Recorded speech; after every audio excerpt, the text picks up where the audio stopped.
Mateus, Evangelho de Mateus, no capítulo de número 3. Aleluia. Obrigado, Jesus.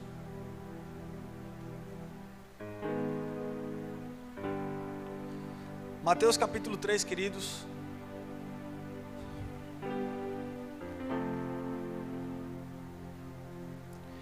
Versículo de número 13 diz o seguinte: Então veio Jesus da Galileia ter com João junto ao Jordão, para ser batizado por ele. João opunha-se-lhe dizendo: Eu careço de ser batizado por ti, e tu que vens a mim? E Jesus, porém, respondendo, disse-lhe: Deixa agora, porque assim nos convém cumprir toda a justiça. E então ele o permitiu. E sendo Jesus batizado, logo saiu da água, e eis que se abriram os céus. Você pode dizer comigo, diz assim: se abriram os céus. E viu o Espírito de Deus descendo como pomba e vindo sobre ele. E eis que uma voz do céu dizia: Em quem me comprazo? Amém? Fecha a sua Bíblia, vamos orar. Pai, eu te louvo, te dou graças por essa palavra. Obrigado, Jesus, por essa oportunidade de te servir. Obrigado, Jesus, porque é tão bom falar das tuas grandezas, das tuas revelações, daquilo que o Senhor tem para nós. Pai, nós te amamos, nós te desejamos, nós te damos graças porque estamos aqui, porque o Senhor nos trouxe. Aleluia. Nós te amamos, Jesus. Dedicamos as nossas vidas a ti, toda a nossa atenção. Nós queremos receber de ti algo glorioso. Nós estamos com o coração aberto para a semente da tua palavra. Nós somos terra boa, para que a semente da palavra germine, cresça e frutifique. Te damos graças, em nome de Jesus. Amém? Nós estamos diante de um texto que trata sobre o início do ministério de Jesus, sobre o começo desse grandioso ministério. E a gente vai ver aqui Jesus sendo batizado por João, e algo glorioso. Para mim, talvez uma das passagens mais... E quando você vai ver a experiência que Jesus teve com o batismo, você vai ver, meu Deus, que coisa poderosa é esse início. Porque a palavra de Deus diz que o próprio Deus afirma Jesus como filho. Tu és meu filho amado, em quem tenho prazer. Que começo glorioso, né?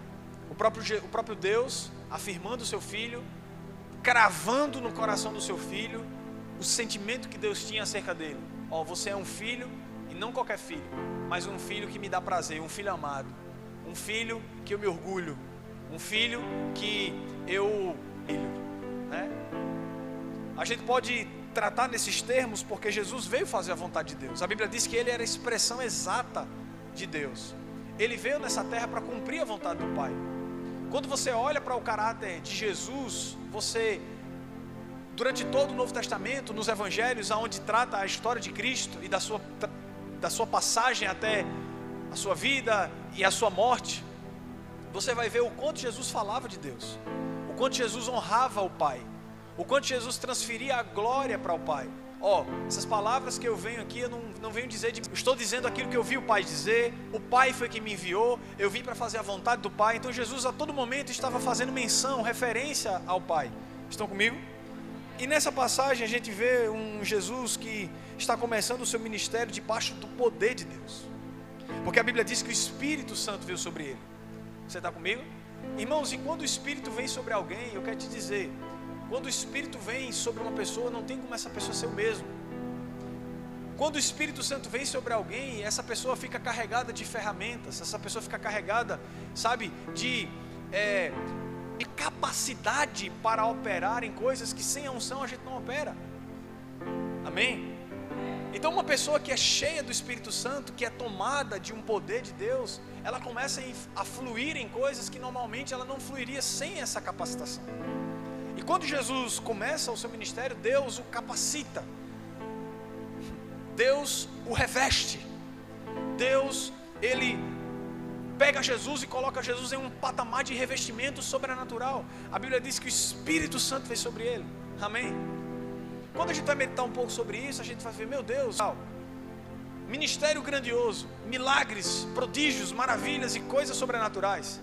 Mas quando a gente vai ver o processo a gente vai ver que era um Jesus que, mesmo diante de toda a sua ocupação, ele não se isentava de estabelecer um relacionamento com o Pai de muita proximidade. Então eu quero falar para você e te fazer uma pergunta antes de eu começar na minha mensagem. Quando nós vamos olhar para o nível de relacionamento que estamos com Deus, como nós vamos verdadeiramente, se a gente for colocar de forma quantitativa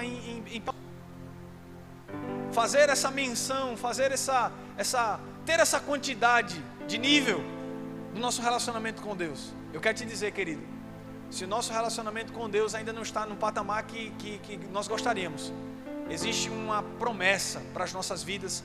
A Bíblia diz, eu não vou deixar vocês órfãos, eu vou enviar o Espírito Santo Consolador, e Ele vai estar com vocês todos os dias.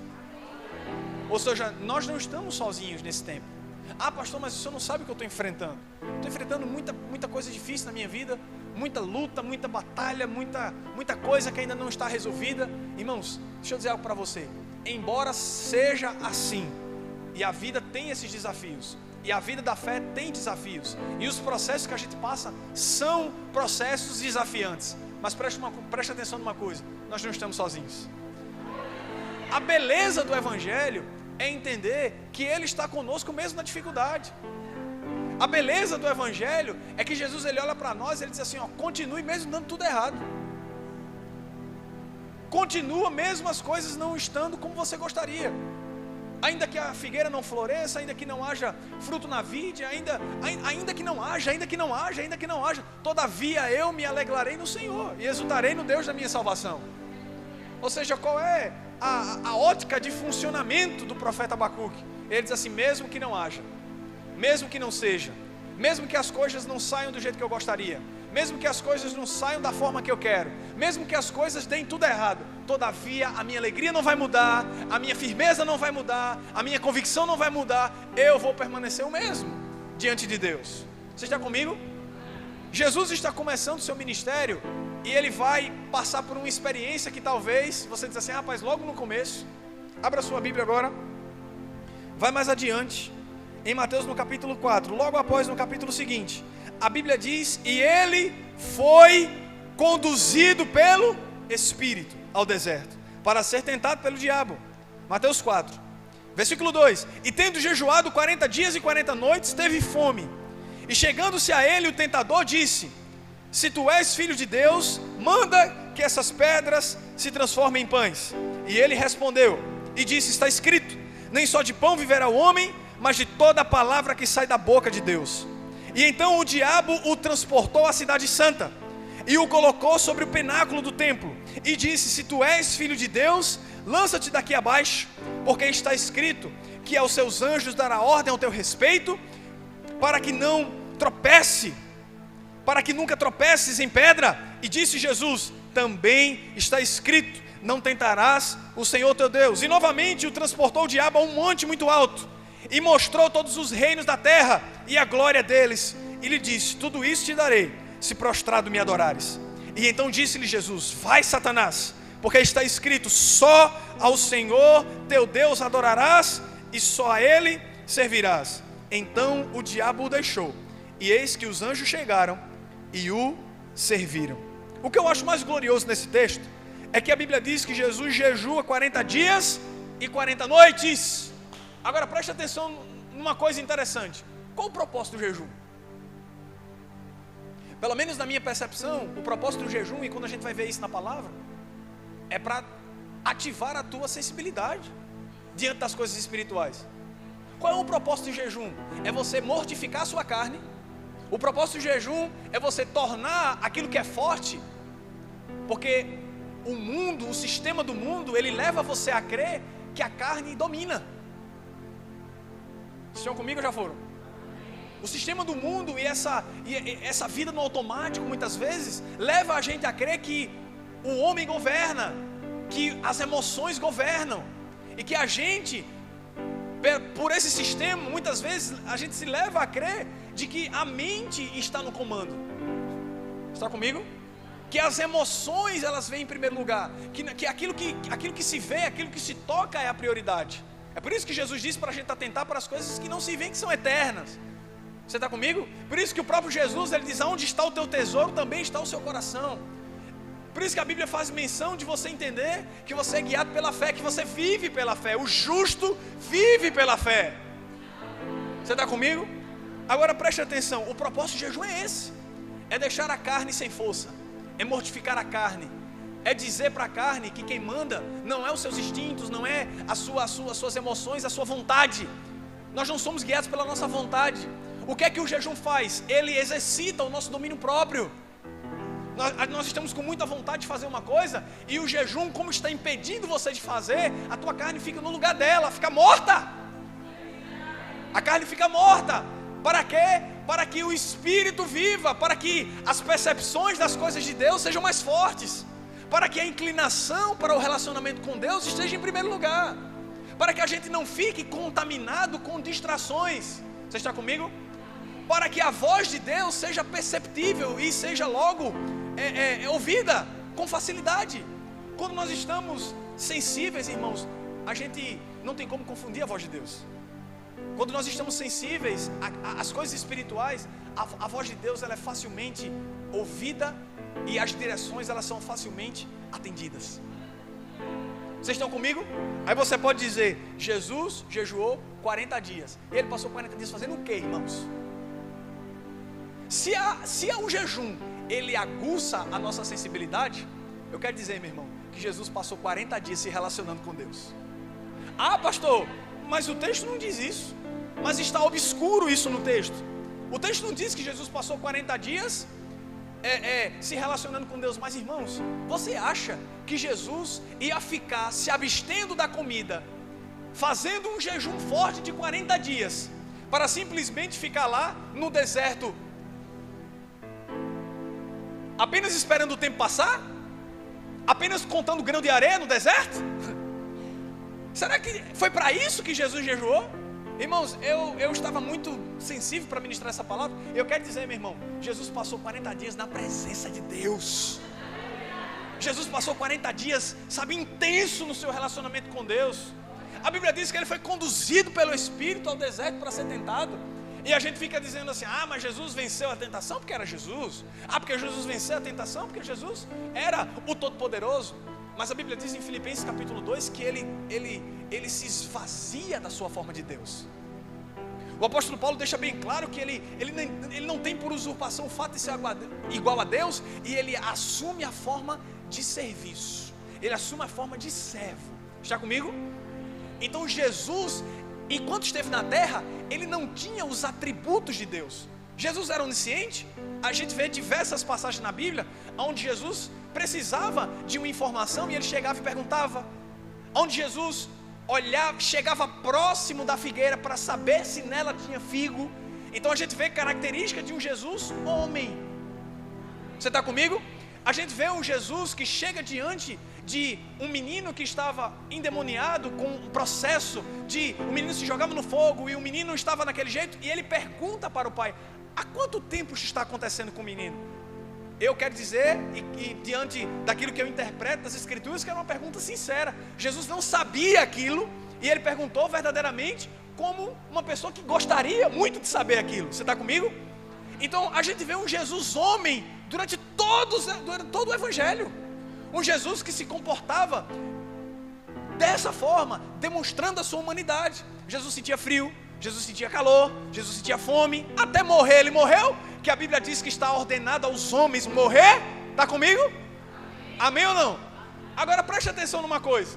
Ele jejuou, ele passou 40 dias.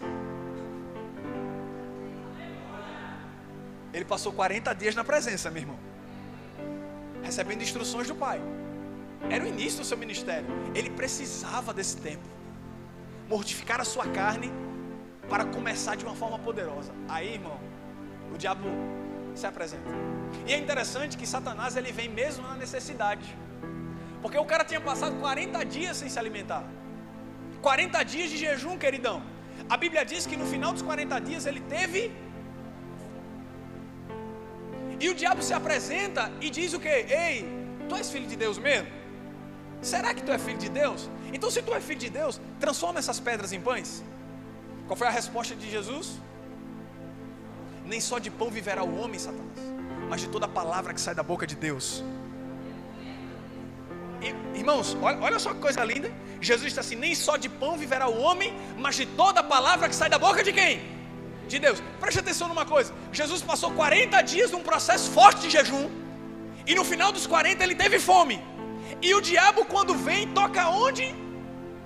Na fome, na necessidade que o cara estava sentindo naquele momento. Aonde ele estava, talvez ali, em uma necessidade extrema naquele momento. Jesus teve fome, a Bíblia diz. Aí o diabo vem: ei, se tu és filho de Deus, transforma essas pedras em pães. Mas sabe o que eu gosto de Jesus, irmãos? É que Jesus, ele anda preparado.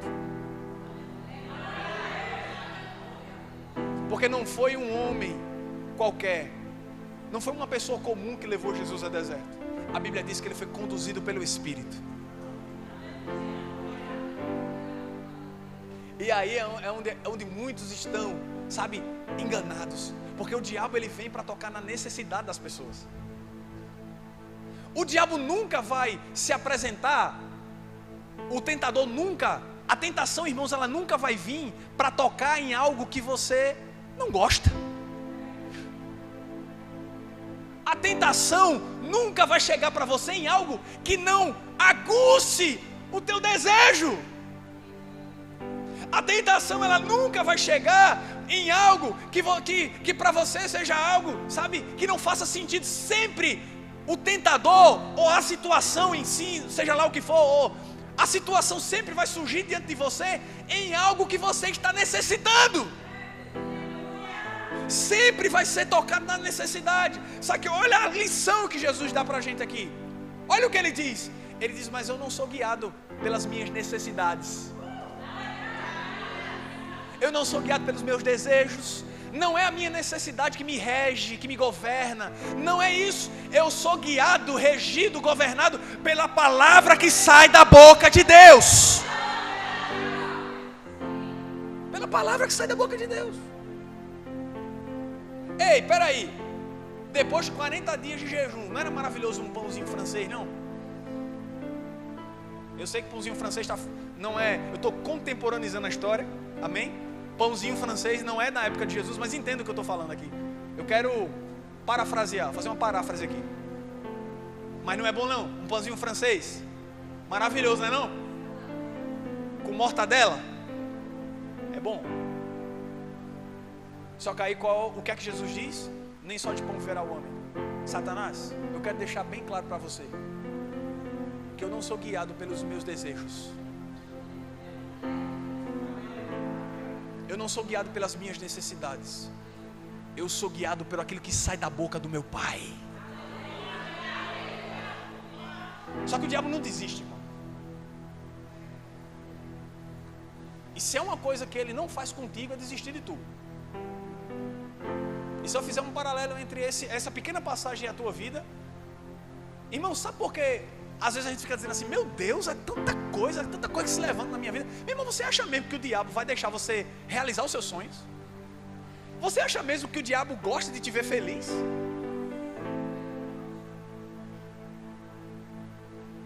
Você acha mesmo que quando você está cumprindo o seu propósito, ele está satisfeito? Não. Ele conspira, ele trabalha para fazer com que o ser humano não cumpra o propósito de Deus para a vida dele.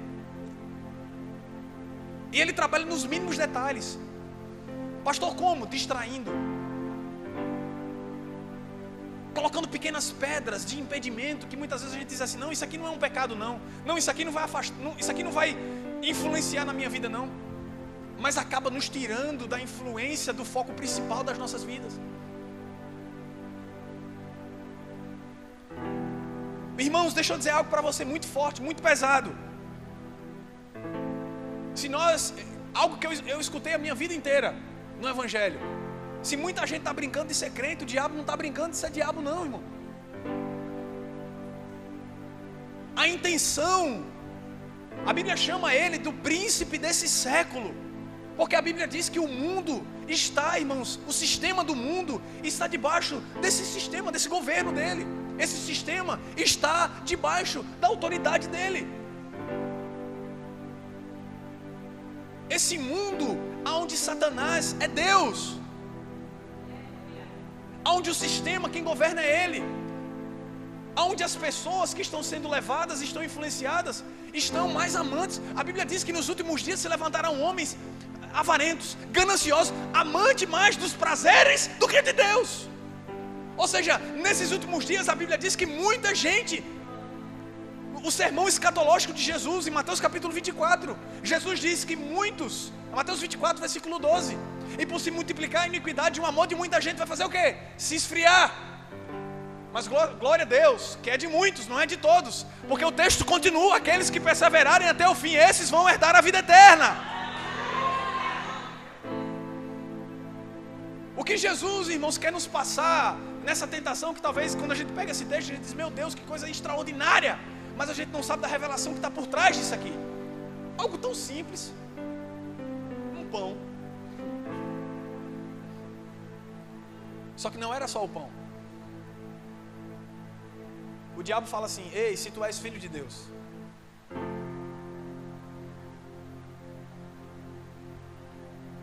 sempre a circunstância, ela emite uma informação contrária ao que Deus diz. Preste atenção que isso aqui é muito forte. E se você entender isso aqui, isso vai ser muito violento, muito pesado para a sua vida. Recebe e acolhe isso, meu irmão. Sempre a circunstância, ela vai emitir uma informação diferente do que a Bíblia diz. Como é que a circunstância estava diante de Jesus? Dizendo assim: se tu és filho de Deus. O diabo diz: se tu és filho de Deus. E o que é que Deus diz? Que ele era. E quando a gente vai pegar o texto de Mateus capítulo 13, a gente vê isso claramente. O próprio Deus dizendo assim: tu és meu filho. A gente vê em toda a Bíblia essa afirmação e esse relacionamento, essa troca, sabe? Esse zelo que o próprio Jesus tinha de honrar o Pai. E olha só que coisa linda, irmãos. O diabo tenta colocar em xeque aquilo que Jesus tinha recebido do próprio Deus. E Deus, ele não se isenta de honrar o Pai, dizendo assim: não sou guiado por isso, mas da palavra que sai da boca dele. Sabe qual é o nosso problema, irmãos? Muitas vezes, e eu quero fazer um paralelo entre esse texto e muitas vezes a nossa vida. O problema é que muitas vezes nós deixamos de ficar com a palavra que sai da boca de Deus para ficar com aquilo que as circunstâncias dizem. E nós deixamos de olhar para aquilo que as Escrituras dizem a nosso respeito. A gente deixa de olhar para as promessas de Deus. A gente deixa de olhar para aquilo que Deus está falando. A gente deixa de estar sensível à instrução. Mas por quê? Porque a fascinação do mundo, as distrações, o amor pelo mundo, ele está tão forte que ele tira a força da palavra. Nós estamos tão impregnados e enraizados muitas vezes, sabe? Nós estamos tão apaixonados. Eu quero usar mesmo essa palavra, porque a paixão é algo que é um desejo desenfreado por alguma coisa. É aquilo que você tem como prioridade na sua vida, é aquilo que toma a maior parte do seu tempo, aquilo que você tem como seu foco principal. Nós estamos tão apaixonados pelo secular que nós estamos distraídos. Nós estamos distraídos. E a distração tem tirado pessoas do foco do propósito. E o diabo está rindo.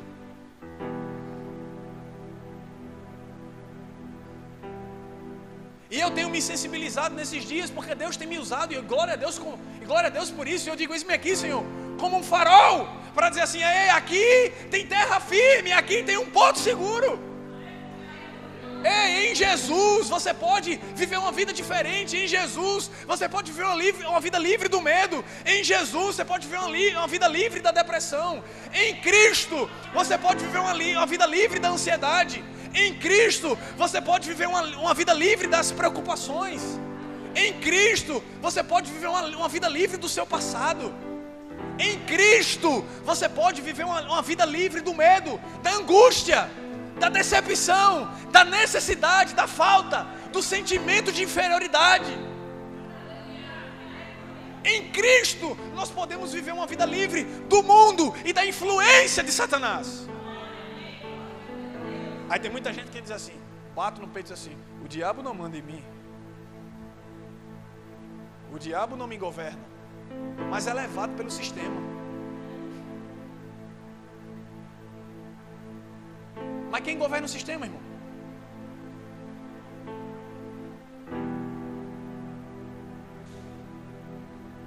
Não, mas Satanás não tem autoridade na minha família.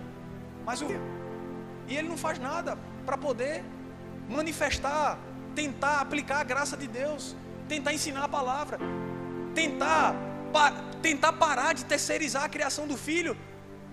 O filho não pode ser criado por uma tela, tem que ser criado por um pai e uma mãe que crê na Bíblia.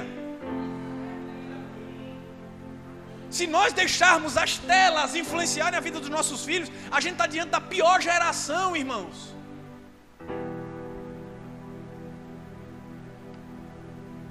Você está comigo? Se a Bíblia não for a base dos nossos filhos, outra coisa vai ser.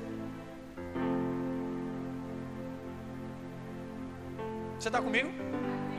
Eu vi uma palavra forte de um pastor. E deixa eu dizer algo muito forte para você. Eu não estou dizendo que vai acontecer, mas entenda. Eu ouvi essa palavra e eu fiquei chocado. Eu fiquei, é isso mesmo. Não tem nem. Eu assino embaixo, não tem acrescentar, é isso aí.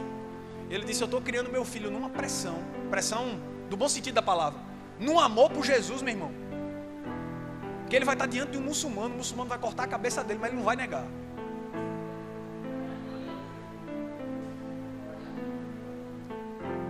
Aí eu chorei diante da tela, eu disse: é isso aí.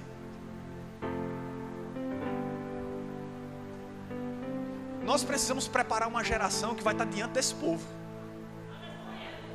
Ou nega, ou eu vou tirar a sua vida. Pode tirar.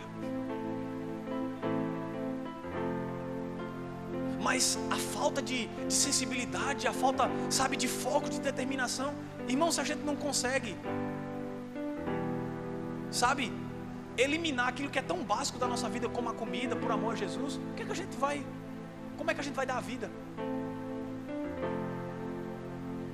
Se eu quero falar algo forte aqui. Se eu não tenho a sensibilidade em Deus de poder fazer um sacrifício de 3 dias, como é que eu vou dar minha vida, irmãos? A vida. Se eu não estou disposto a atender pequenas direções, como é que eu vou estar disposto a atender grandes direções, irmãos? É por isso que eu vivo dizendo aqui, pastor, eu queria ser uma pessoa que tem um relacionamento muito forte com Deus. Pastor, eu queria ser uma pessoa que tem um relacionamento muito íntimo com Deus. Pastor, eu queria ser uma pessoa, sabe? Glória a Deus, você quer ser um Ananias? Lembra de Ananias? Lá de Atos capítulo 9, na conversão de Saulo. Quem é que Jesus vai falar? É com Ananias, para ir até a casa, para poder orar por Saulo. É um diálogo fantástico aquilo ali, não? Imagina aí você falar com Jesus, Jesus falar com você, em voz altíssima, e bater um papo. Bem bacana. Ananias, sim, Senhor. O cara nem hesita, Jesus nem fala 2 vezes. Será que o rapaz não estava numa sensibilidade, hein? Ananias, opa, estou aqui, Senhor. Vai na casa de um cara. Irmãos, e se Deus pediu, é porque Deus conhecia quem estava fazendo. Se Jesus falou com aquele discípulo, então é porque Jesus tinha essa convicção: não, esse cara aqui não vai dar para trás não, eu confio nesse aqui, eu vou falar com esse aqui, que esse aqui vai. Ele até hesita por um momento: Senhor, eu sei quem é esse Saulo, né? Mas depois Jesus disse: vai. Ele disse: eu vou. A ousadia chega, ele vai. Aí eu quero te dizer, se nós queremos chegar num patamar de Saulo, por que a gente não começa vindo para o culto e levantando as nossas mãos? Pastor, o que isso tem a ver? Porque se a gente não recebe instruções básicas da fé, como é que a gente vai receber instruções mais complexas, irmãos? Às vezes Deus coloca no nosso coração, como por exemplo o testemunho da irmã aqui: fala essa palavra, vai até aquela irmã e diz algo, diz isso, diz aquilo. Como nós vamos, irmãos, ser guiados para revelações maiores se nós não estamos atendendo coisas simples?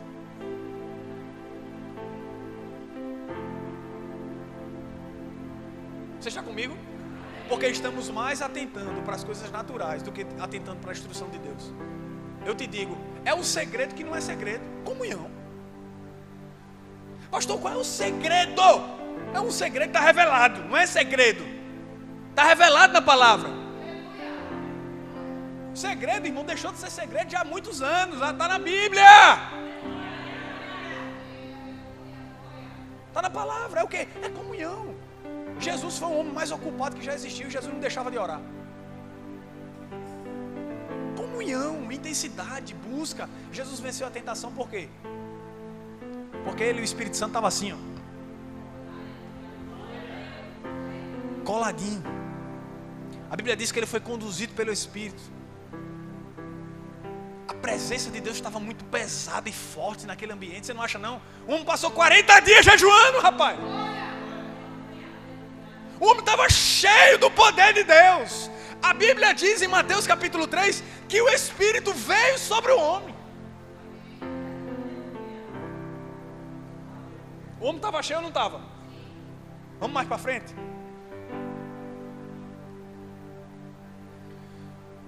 Não atenta para as circunstâncias, queridos. E se tem algo na sua vida que você está enfrentando, que está falando diferente do que a palavra de Deus diz, eu te aconselho, fica com o que a palavra de Deus diz ao teu respeito.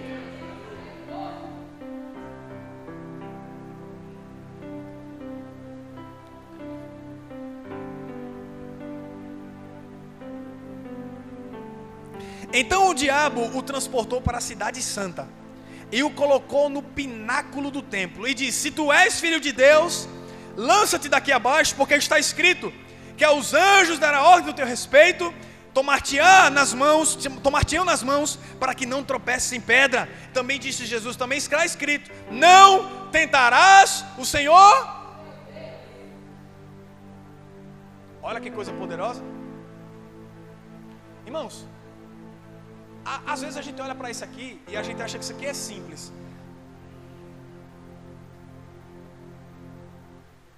Mas sabe o que é que o diabo está tentando mexer com Jesus nessa parte da tentação? Será que esse pai que você confia, será que ele é poderoso mesmo?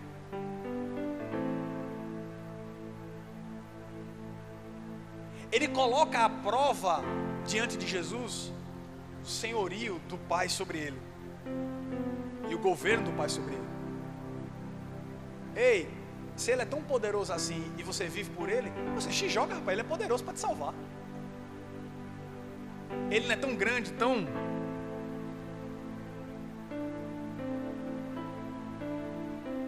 Mas sabe o que é que Jesus quer de nós? É que a gente não quebre princípios.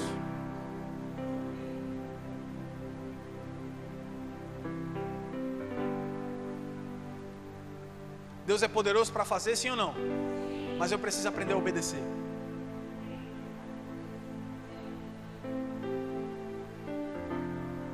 Deus era poderoso para salvar Jesus de uma queda, sim ou não? Mas por que ele não foi? Porque Jesus não quebra princípio. Qual o sentido de testar Deus pulando de um prédio? Não faz sentido nenhum. Deus só opera, irmãos, algo com propósito.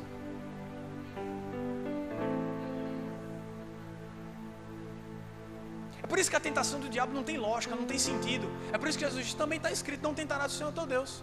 Eu sei que Deus pode fazer, mas isso que você está falando não faz sentido nenhum. Eu não vou provar Deus, tentar Deus por conta disso. Tem. Sabe o que nós precisamos entender, irmãos, todos os dias?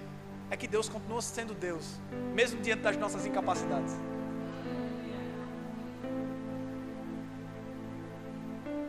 E a gente fica dizendo assim: se Deus fosse Deus, Ele faria isso.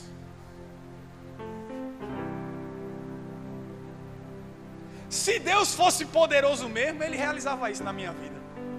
Ei, quantas vezes, né? A gente fica com esse pensamento errado. Se Deus fosse, né?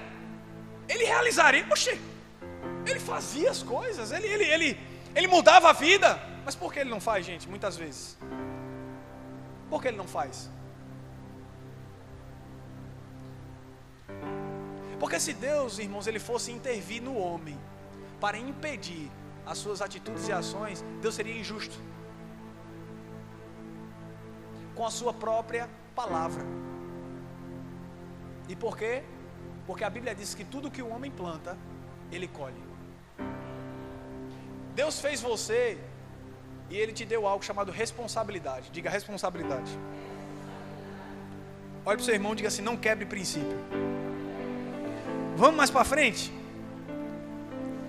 Ele não desiste não, viu? Ele novamente o transportou a um monte muito alto e mostrou-lhe todos os reinos do mundo e a glória deles, e disse: tudo isto te darei, se prostrado me adorares. E então disse Jesus: vai, Satanás, porque está escrito: só ao Senhor teu Deus adorarás. Olha para cá, irmãos. Ele toca em algo que o homem gosta: poder, riqueza. Já dizia meu pai: quer conhecer alguém, dê dinheiro e poder a essa pessoa, você conhece. Na verdade, essa pessoa não muda com dinheiro. O dinheiro só revela quem ela sempre foi. Porque se uma pessoa é capaz de se corromper com 100 reais, ela se corrompe com 5 mil, ela se corrompe com 5 milhões. Você está comigo? O parâmetro é o mesmo para qualquer quantia.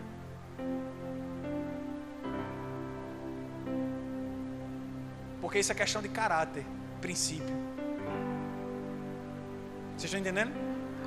Olha o que o diabo diz: ei, eu posso te dar tudo o que tu quiser. Só que Jesus entendia que ele já tinha tudo que ele precisava.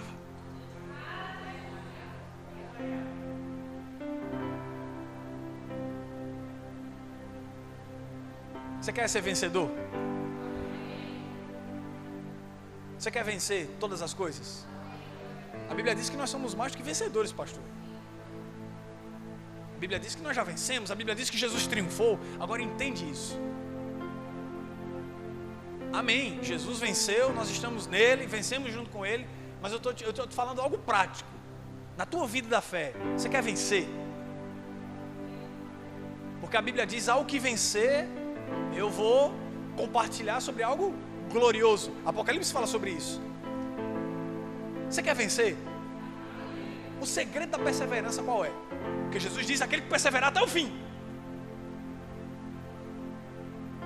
Qual é o grande segredo da perseverança? Porque tem muita gente que, meu Deus, entra na igreja, sai da igreja, vive muitos anos e não...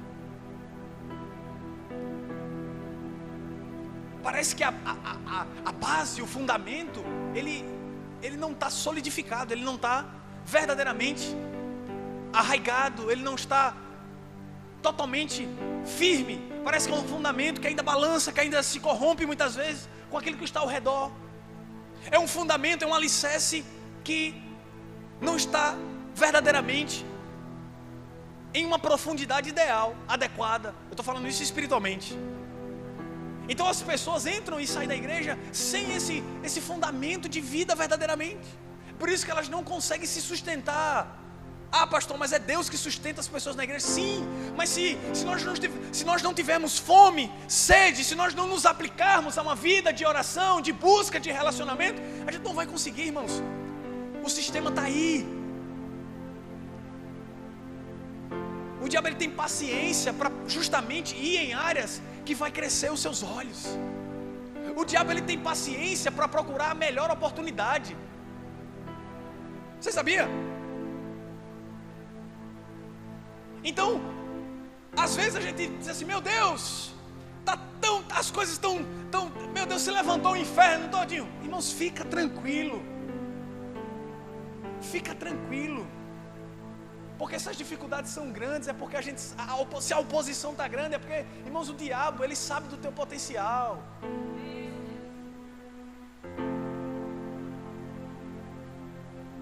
Ele não vai deixar, ele não vai descansar enquanto você não desista. Ele não vai vai descansar enquanto você não desiste, enquanto você, sabe, até você desistir de uma vez, perder as forças, ele não vai. Então ele vai conspirar, ele vai usar pessoas, usar circunstâncias, ele vai usar tudo e todos. Jesus disse que os inimigos estariam dentro da sua casa. Ou seja, circunstâncias vão se levantar dentro, fora de casa, no trabalho, na escola, na faculdade, no meio de convívio, fora dele, em todo lugar.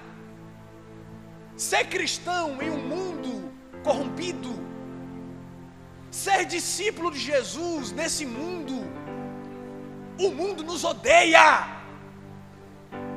É a palavra que diz. Jesus diz: fica tranquilo, eles me odiaram primeiro.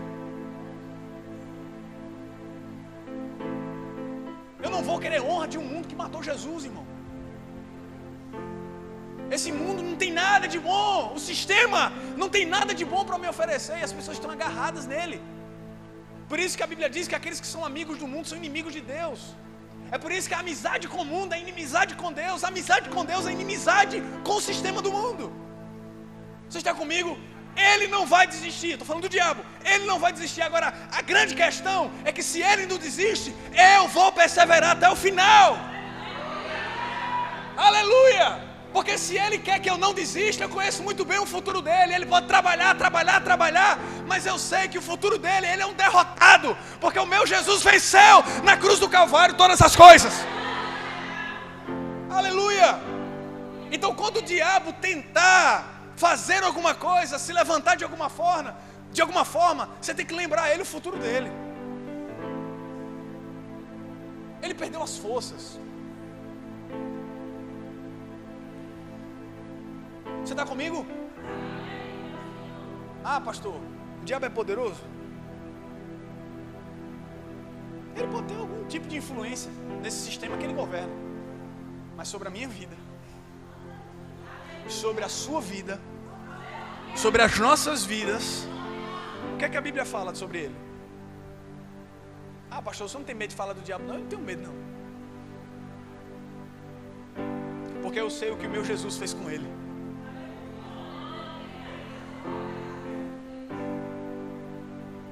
Sabe qual é a grande questão, irmãos?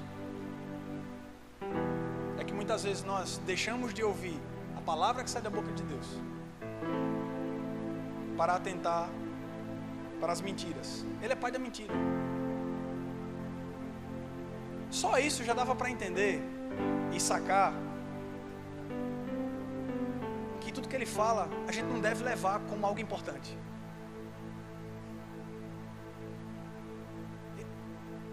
Você está comigo? Sabe uma coisa linda no meu mestre, no nosso mestre Jesus? É que no começo do seu ministério, quando ele é conduzido pelo Espírito a essas circunstâncias que eu acabei de ler, existe algo que bradava no seu coração.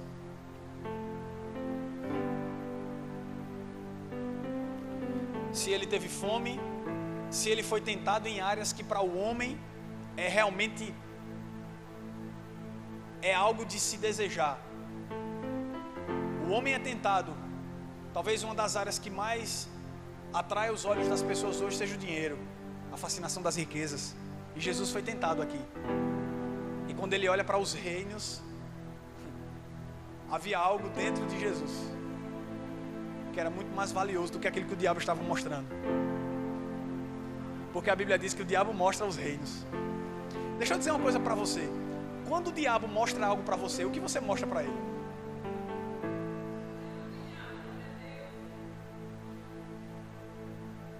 Deixa eu te fazer essa pergunta.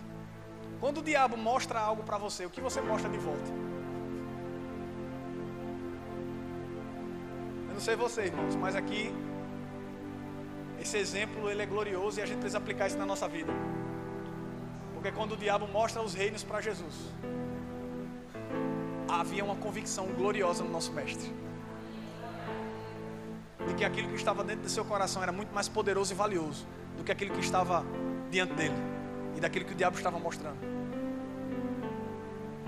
Você está comigo?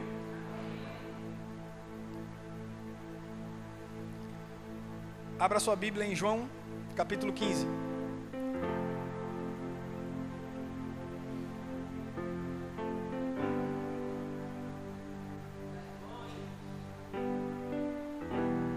Você já parou para pensar que as circunstâncias sempre vão dizer o contrário do que a palavra diz? E por que a gente atenta para elas? Ah, pastor, o senhor é ser humano também. Sim, irmãos, todos nós somos e temos as nossas debilidades. Olhamos muitas vezes para a circunstância e achamos que não vamos conseguir. Sim, às vezes já me deparei com momentos difíceis que eu olhei e disse, caramba, e agora? Mas sabe qual é a grande questão? É que as nossas forças não estão apoiadas em nós mesmos.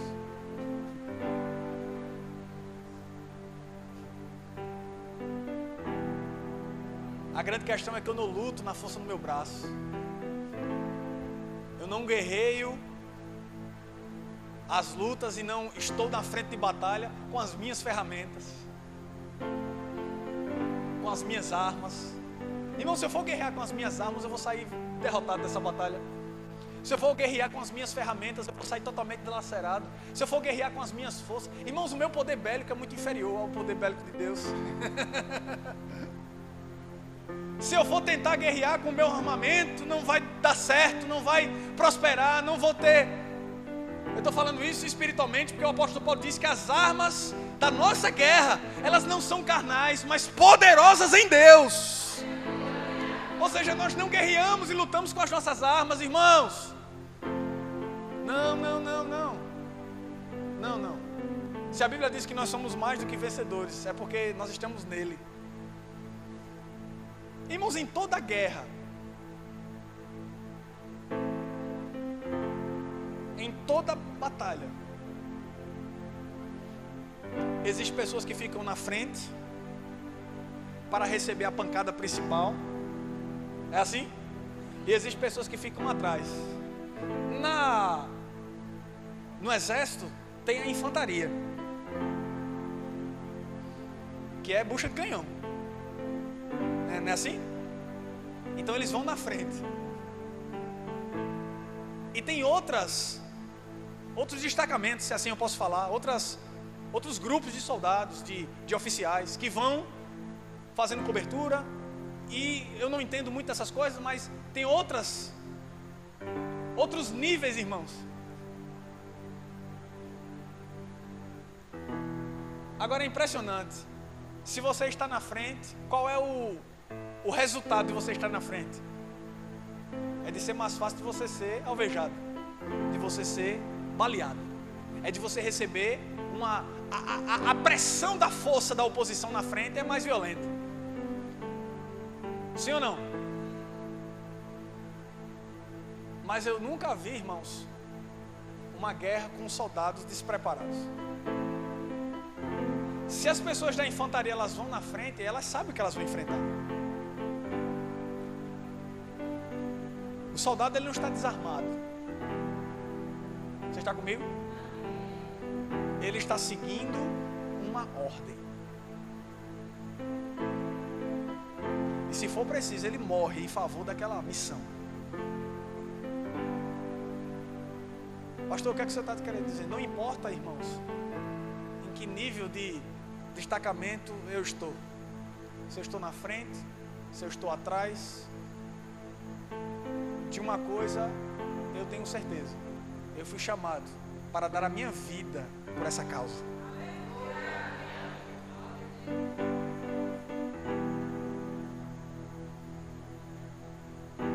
E eu não sou covarde. E eu estou ensinando aqui porque nós não estamos produzindo filhos covardes. Nós vamos para frente, irmão. Vamos para frente. Vamos para frente. Deus não nos dá uma carga maior do que aquela que nós podemos suportar. Se Deus está me mandando para frente é porque Ele sabe que o armamento que Ele colocou nas minhas mãos é valioso. E eu posso estar ali. Você está comigo? Mas vamos ler o texto. João capítulo 15, versículo 18 diz: se o mundo os odeia, tenho em mente que antes me odiou. É assim que está escrito? E se vocês pertencem a esse mundo, ele os ama como se fosse dele. Eu vou dizer de novo. Se o mundo os odeia, tenho em mente que antes me odiou. Odiaram quem antes? Jesus. Se vocês pertencem ao mundo, eles o amariam como se fosse dele. Todavia, vocês não são do mundo, mas eu os escolhi, tirando-os do mundo. Por isso que o mundo vos odeia.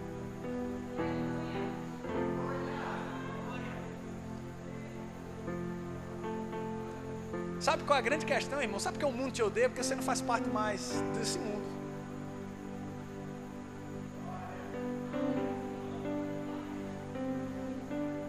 O mundo me odeia porque eu não sou igual a ele. É porque no meio de uma geração onde está todo mundo igual, o diferente se destaca. E todo mundo quer acabar com o que é diferente.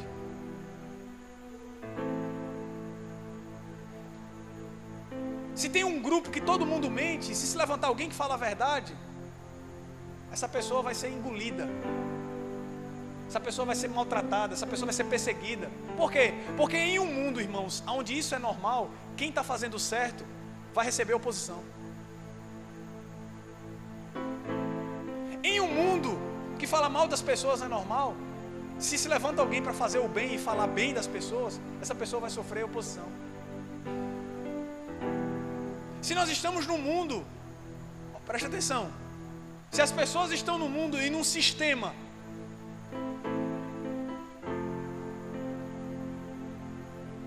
aleluia, aonde o pecado é normal, aquele que se levanta para viver em santidade vai receber oposição. E nós estamos vivendo num mundo onde o pecado se tornou normal.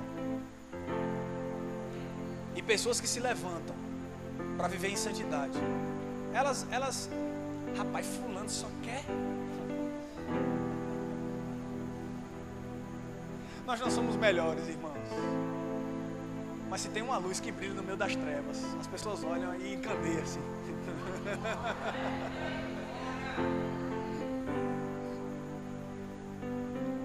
Brilha a sua luz, irmão. Você está comigo? Por que o mundo te odeia? Porque você não faz parte dele.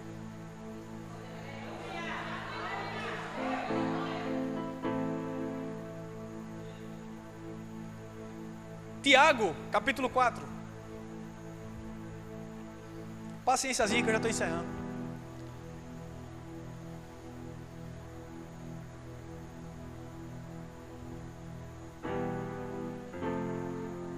Eu comparei a nossa vida da fé aqui com um soldado, uma guerra, né? E eu quero ir para frente de batalha, irmãos. Não importa as consequências, não. Eu quero ir para frente de batalha. Deus me deu arma, Deus me deu ferramentas, Deus me deu disposição, Deus me deu fome e sede. Eu quero ir para frente de batalha, irmãos. Eu não quero me acovardar, eu não quero ficar daqueles que retrocedem, mas eu quero avançar. Você está comigo? Aleluia. O que é que diz Tiago, capítulo 4, versículo 4? Adúlteros. É a primeira palavra, não? Olha para cá. Essa palavra adultério, ela é muito usada para relacionamento conjugal. Não é?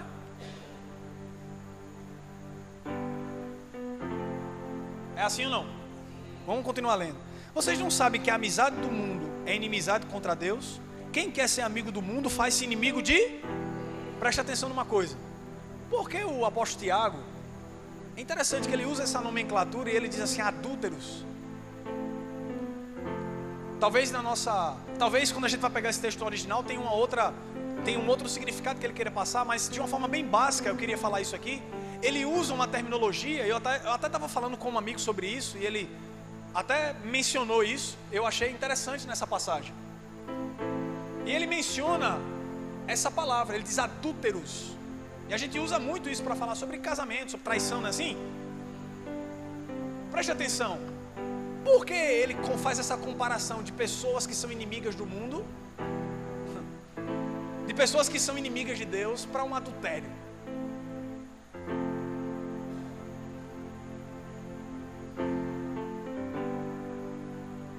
Olha só que coisa forte.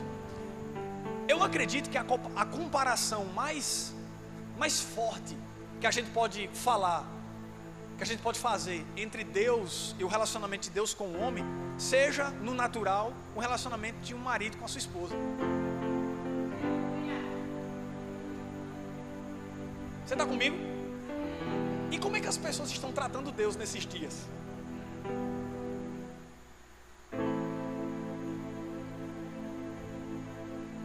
Eu vou usar um palavreado forte aqui. Não se escandalize. Mas tem muita gente que está usando Deus como se fosse uma prostituta.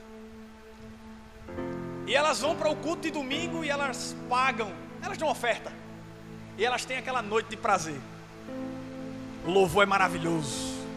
Eita, que coisa linda. Palavra que preenche a minha alma, é aquela coisa toda. Não é assim? Aí elas saem da igreja e elas estão com as mesmas influências erradas, os mesmos pecados, amém? As mesmas coisas. Olha só, preste atenção. E qual é a ideia de Deus para o relacionamento? A Bíblia diz: eu estou com vocês, não é todos os anos, não é todos os meses, mas é todos os. Ou seja, qual é a ótica do relacionamento com Deus? É que Ele estaria diariamente. Aí o apóstolo Tiago diz: adúlteros, vocês não sabem, não compreendem que a amizade com o mundo é inimizade com Deus, não? Ou seja, vocês estão querendo tratar Deus apenas para o seu deleite, apenas para querer aquilo que Deus pode fazer, mas sem procurar uma amizade verdadeiramente com Ele. Você está comigo? Amém? Porque para você ter uma noite, preste atenção no que eu vou falar aqui, que isso é muito pesado. Porque para a pessoa ter uma noite de prazer com uma prostituta, você paga, tem e acabou. Você não precisa de você não precisa de responsabilidade. Você não precisa de responsabilidade. Mas com a sua esposa não. Você casa, você conquista, você tem uma responsabilidade. Você está comigo? Você tem uma dívida de amor, você tem uma dívida de companheirismo, você tem uma dívida de, sabe? Você tem que perdoar, você tem que renunciar, você tem que viver. Olha só que forte isso. E com Deus tem muita gente que vive essa vida. Eu vou para o culto, vou receber a palavra, está tudo certo, vai ser aquela coisa linda. E quando sai, está vivendo as mesmas mazelas e as mesmas coisas de sempre. Aí o que é que Deus está dizendo? Você quer se relacionar comigo? Você precisa ter inimizade com o mundo. Esquece o mundo. Aí você pode ser meu amigo. Você está comigo? Chega, irmãos. Eu estou muito empolgado nesse tempo. Porque eu quero servir a Jesus de todo o meu coração. E todos os dias eu oro a Deus e estou quebrantado diante da sua presença, dizendo: Senhor, você tem uma... Sabe quando você cozinha um feijão, tempera o feijão e você tira para guardar em outro recipiente e fica raspa? Aquele queimadinho do final, que é ruim que só de lavar, né? Quem gosta é as mulheres, de lavar aquele fundo do feijão. Você tem que deixar de molho lá, né? Um tempinho para ele poder... É bom só de lavar aquilo. Mas aquela raspa que fica, aquele queimadinho de baixo, que fica na panela de pressão. Sabe o que eu oro a Deus? Eu digo: Senhor, sabe aquela raspinha que está embaixo da panela? Que me atrapalha tanto às vezes. Que te atrapalha tanto às vezes. Senhor, raspa essa raspinha. Raspa esse meladinho que tem embaixo. Porque às vezes a gente acha que está vazio do pecado e do mundo, mas muitas vezes tem uma raspinha que nos atrapalha tanto. Uma raspinha que nos atrapalha tanto. E a gente acha que está vazio. Não, o mundo não me influencia. E tem uma raspinha que está te impedindo, que está te influenciando. Você está comigo? A igreja não é um lugar da gente aliviar nossa carga de pecado e sair leve, não. Eita. eita, saí leve hoje, eu dei a minha oferta, eu estou bem com Deus. Eu estou bem com Deus. Não, irmãos. Sabe quando é que você está bem com Deus? É quando o teu relacionamento com Deus ele se torna algo diário. Quando você acorda e diz assim: Senhor, eu estou respirando para você, estou andando para você, estou me movendo para você. É quando Deus passa a fazer parte de todos os dias da sua vida. É quando você age e reage para a glória de Deus. É quando com Deus você tem uma responsabilidade. Por que você não mente? É porque você tem medo de ir para o inferno? Não, é porque você ama tanto a Deus que você não pode entristecê-lo. Então você passa a ser intencional na tua obediência. Talvez essa seja a parte mais forte da mensagem. E você passa a ser intencional na sua obediência. Por que eu não traio minha esposa? Por quê? Irmãos, é porque eu amo tanto a Deus que eu não quero entristecê-lo. Porque antes de entristecer minha mulher, minha esposa, eu estou entristecendo o coração de Deus. Eu não posso trair meu melhor amigo. Aí você pode dizer assim: mas ninguém está vendo. Mas Ele está comigo todos os dias.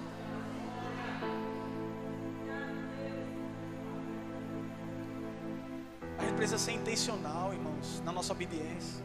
Por que você não faz isso? Tem muita gente que serve a Deus e muitas vezes cumpre aqueles princípios por medo do resultado, por medo das consequências, e não vive um relacionamento com Deus de uma forma livre.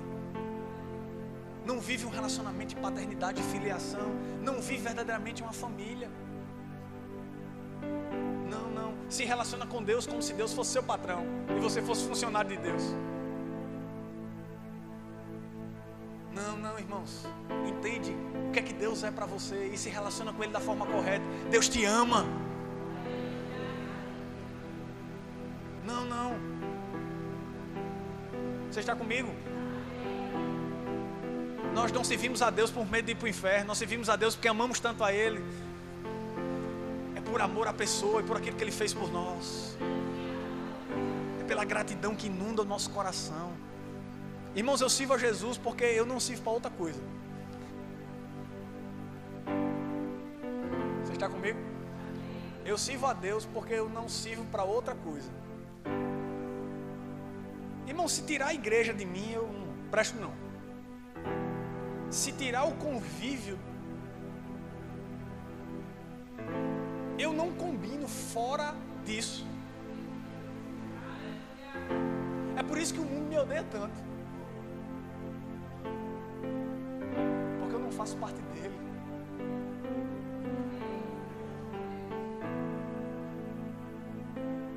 Por isso que eu vivo dizendo às pessoas: eu digo, ei fulano, você pode ir para onde você quiser, mas vai ter algo aqui dentro do seu coração que vai sinalizar. E enquanto essa chama estiver acesa, assim, dentro do seu coração sempre vai queimar, dizendo assim: rapaz,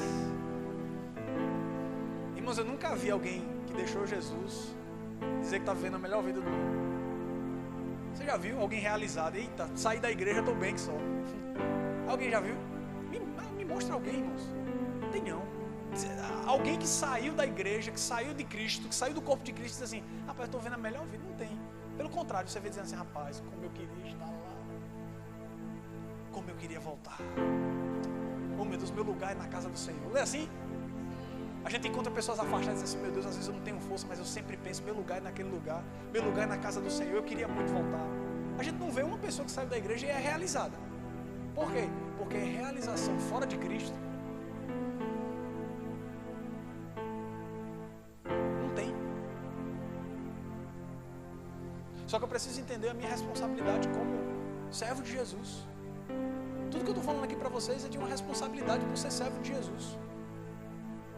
Nós pagamos um preço alto, irmãos. E nós, como pastores e líderes, pagamos um preço alto. Porque estamos fazendo o certo, mas quantas pessoas estão aí fazendo o errado? E a gente paga o boleto por todo mundo.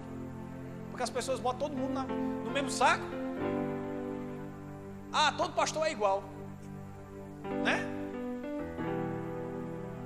E as pessoas colocam a gente no mesmo bolo. E infelizmente a gente paga o boleto para essas pessoas que cometem tantos escândalos e escandalizam o Evangelho e mancha a reputação de Jesus. Fazendo, Senhor, que as pessoas enxerguem em nós. É por isso que eu estou na frente de batalha.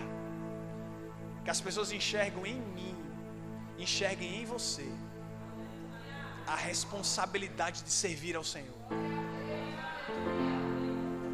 E as pessoas veem, irmãos, as características daqueles que são fiéis e daqueles que não são fiéis. Sabe qual é a grande questão da vida de Jesus? É que diante da persistência do diabo, estão comigo? O diabo foi insistente no deserto, sim ou não? E tentou pegar Jesus na necessidade. Mas sabe qual é a grande questão? É que o diabo, por toda a persistência que ele tinha, por mais que ele lutasse, mas havia algo dentro de Jesus que era muito mais precioso e valioso. E ele não era guiado por sentimentos, por desejos e por vontades naturais.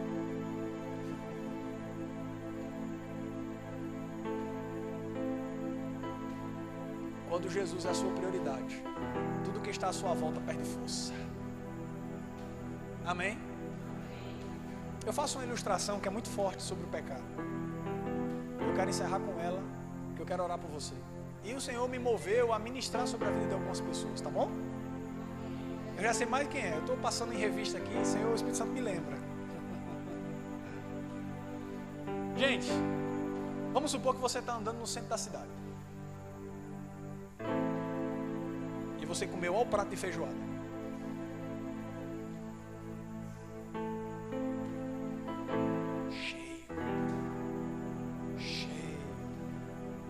Como é que chama? Empanzinada?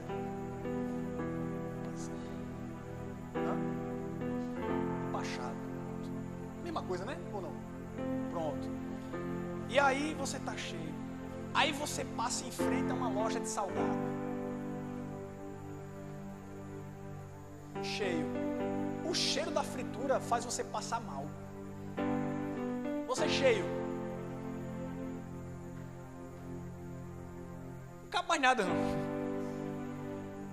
Você sente o cheiro da coxinha fritando, você, misericórdia, vou correr daqui, que eu já estou com comida até aqui na garganta, não é assim? Mas se você está com o estômago vazio, e você passa em frente a essa loja,